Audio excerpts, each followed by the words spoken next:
Hey guys, welcome back to the HEZ Project. I'm John Oderlaza, and I'm here to talk about PlayStation 5's Godfall. So I finally beat Godfall. It's only been a week since I got it. I know. Even working a full-time job, I still managed to beat it with my buddy on PlayStation. We beat it pretty much in an entire week, within like 6 days. And I got some thoughts. I got some thoughts about it, from story, gameplay, bugs, and a little bit of the PS5, if you will. Godfall was a very interesting game. It appealed to me in a way that, it was an RPG. It was going to be one of the first games to be playable on the PlayStation 5. It looks awesome. It looks beautiful. And all that came true. With 4K, HDR, 60 frames a second, this game is phenomenal. It is phenomenal. It looks great. But there's some issues here. If this game wasn't so multiplayer focused, and I mean that as in like it lets you play multiplayer. If this game didn't let you play multiplayer, if I wasn't able to play with my buddy, if this was a single player experience, I'm not sure I would have been playing it a week from now. I don't know. Maybe I would be, but I probably wouldn't have had as much fun, because this game, the story sucks ass. Let me tell you that. I'm sorry, but the story is just not good. It's not. The idea of the story, kind of the concept, is intriguing. It can be very intriguing, and it can be done very well in a game format, in a movie format. It'd be amazing. But, dude, the dialogue in this game is just not good, and the interactions between all the characters, aren't really that appealing. There's this three-headed lady. She's like the Zordon of the game, and she's telling Oren, who's supposed to be the main character, the guy who has like the very long, gray, luscious hair. He's supposed to be the main character, and she tells you about the wrongdoings in the realms from your brother, Macros, like the saber-tooth looking guy. And the whole game opens up with this really dope cinematic sequence. It looks so good. It looks really good. It's like its own animated movie, if you will. And I'm like, whoa, if all the cutscenes are like this game's gonna be awesome. No. I mean, all the cutscenes look fine. They look great, but they edited and animated that first cutscene to be standout, like a very unique. It was almost like the Final Fantasy animated movies that they made before, or the Tekken ones. It looked very like crazy realistic, but almost like it's animated, But it was the only cutscene that looked like that, and this game lacked the story. Not there. It just really wasn't there for me. I wasn't jumping into Godfall thinking, oh wow, I can't wait to see what happens next in the Godfall storyline. I just didn't care about that. What I cared about was getting better gear, getting better swords, charms, rings, amulets. That's what I cared about. That's what really pulls you in this game. If you're into that stuff, if you're into that type of gameplay, I've dipped my toes a bit. It's not my primary game choice. I'm more of an Uncharted type guy. I love those games, man. I fell in love with those games like 7 years ago. I just love them. They're awesome. But yeah, Destiny's a little bit like that, but this is more melee based because you got swords, you got hammers, you got pole arms and dual blades. This game is just awesome. All that equipment looks dope, but there's one issue I have with the cosmetic side of things. Literally none of these Valor plates, or whatever you want to call them, they don't have colored variants. This game doesn't give you a vast customizable gear set system. You can't get your own like multiple head or helmets. You can't get a bunch of chest plates. You unlock 6 Valor plates from the left, 6 Valor plates from the right, and some of them look really dope, some of them look really odd, and others are just way too exotic for my liking. This game clearly goes for a certain style, and it hits with me sometimes, and it misses with me, because it looks kind of unappealing sometimes. They go a little too much and over the top with the exoticness of this world.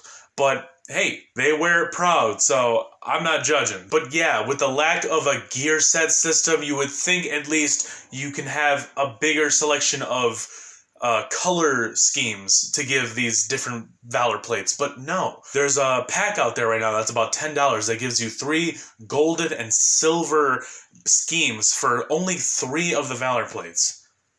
And the rest don't have any.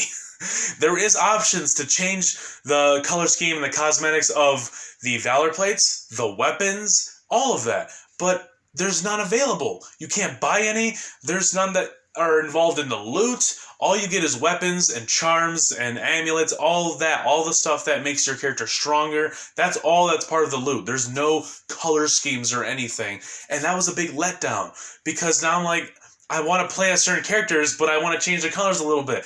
That's all I want. And I think for a game of this caliber that's trying to be this type of game, needed something like that. It needed customizable gear sets, or it needed more color variants for the Valor plates. And it didn't have either. It didn't have either. The level design seemed a little too basic for my liking, and when I got to Earth, I'm like, yo, this looks really great. I can't wait to see what the water world looks like, or the air world looks like, because there's the only 3 worlds in here.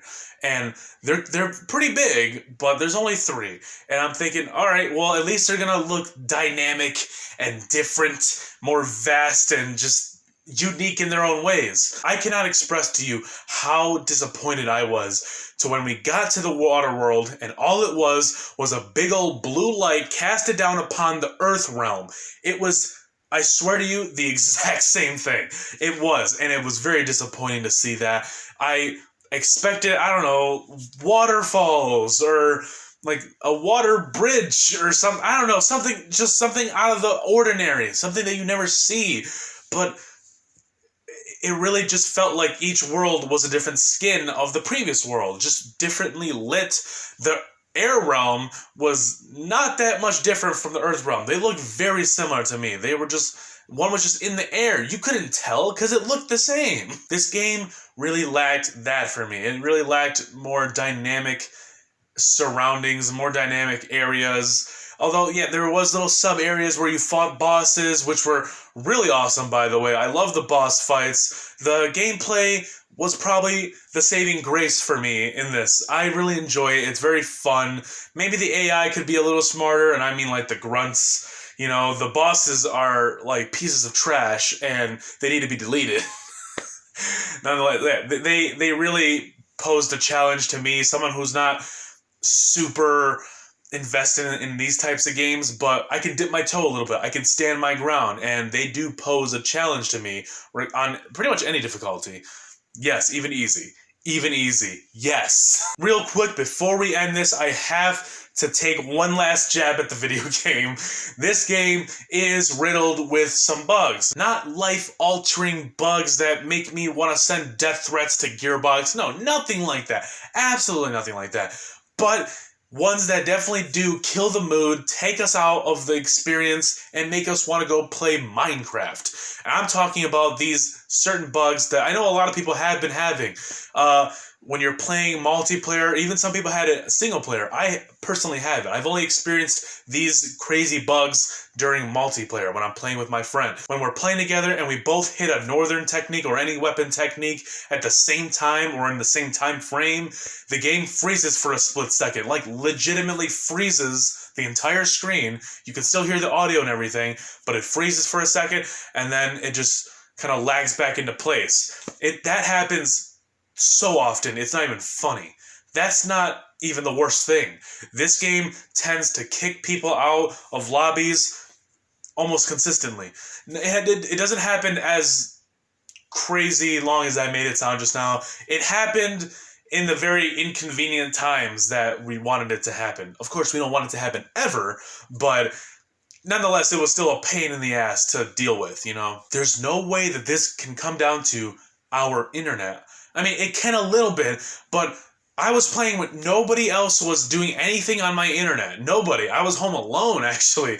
We were just playing by ourselves. We were both on our own internets. We have very decent speeds, and this thing just crashed, and I feel like it's a little bit of the game's fault. I want to believe that, because I have decent internet. I wasn't doing anything. I even disconnected my phone. So you can imagine how pissed off we were. We had to start the whole thing all over again. Those bosses, and in the end game, are horrible. They're terrifying. But, yeah. Guys, thank you so much for joining me on this first ever game review. I know, weird, right? I do plan on doing a little bit more game reviews. I want to do one once I finish Spider-Man Miles Morales, maybe even the remastered Spider-Man from 2018. Let me know down below in the comment section. Leave a like while you're down there. Subscribe to the channel if you're new, and if you enjoy my content, stick around the channel because there's always more to come.